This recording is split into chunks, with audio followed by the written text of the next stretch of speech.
Hello everyone, कैसे हैं सब। आज मैं स्ट्रॉबेरी जूस की रेसिपी शेयर करूंगी। ये नेचुरल, क्विक और टेस्टी होने की वजह से मुझे बहुत ही पसंद है।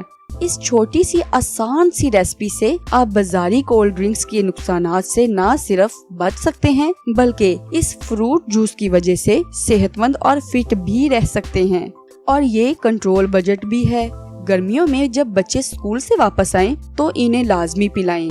हुई ना छोटी रेसिपी बड़ी बात। इसके लिए हमें चाहिए होंगी 4 अदर स्ट्रॉबेरी, 1 चाय का चम्मच ब्राउन शुगर, 1 चुटकी काली मिर्च और 1 चुटकी सफेद नमक। और बस मैं स्ट्रॉबेरी पत्तों समेत इस्तेमाल करती हूँ क्योंकि स्ट्रॉबेरी में तो विटामिन्स और मिनरल्स होते ही हैं। इसके पत्ते भी कैंसर से बचाव, जोड़ों के दर्द, हाजमे को बेहतर और खून को साफ रखने में बहुत मदद देते हैं। अगर एक्स्ट्रा विटामिन्स और मिनरल्स मिल जाएं तो फिर हर्ज ही क्या है, इसलिए इसे जाया ना किया करें। मैं इसमें व्हाइट शुगर की बजाय ब्राउन शुगर इस्तेमाल कर रही हूँ। वैसे इसकी जगह आप व्हाइट शुगर या शहद भी इस्तेमाल कर सकते हैं।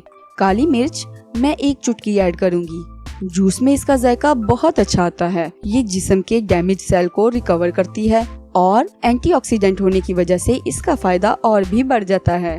1 चुटकी सादा सफेद नमक ऐड करूंगी। आप इसमें काला नमक या लो सोडियम साल्ट भी ऐड कर सकते हैं। ये बाजार के आर्टिफिशियल जूसेस से बहुत बेहतर है। आप नेचुरल चीजों को जरूर प्रेफरेंस दिया करें। मैं इसमें आधा कप पानी ऐड कर रही हूँ। आप चाहें तो पानी ज्यादा ऐड कर लें। अब इन तमाम चीजों को ग्राइंड कर लेंगे।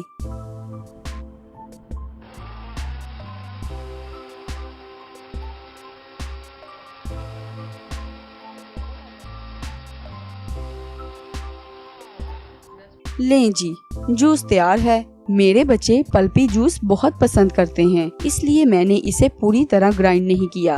अगर आपको हमारी वीडियो पसंद आए तो इसे लाइक करें और हमारे channel healthy cooking with Rabia and Zahid को सब्सक्राइब करें ताकि आपको हर नई हेल्दी रेसिपी की अपडेट मिल सके। अपनी राय कमेंट करें। रेसिपी या न्यूट्रिशन के मुतालिक कोई भी सवाल हो इसे जरूर पूछें। मिलते हैं अगली रेसिपी के साथ। तब तक के लिए इजाजत दीजिए। Bye bye.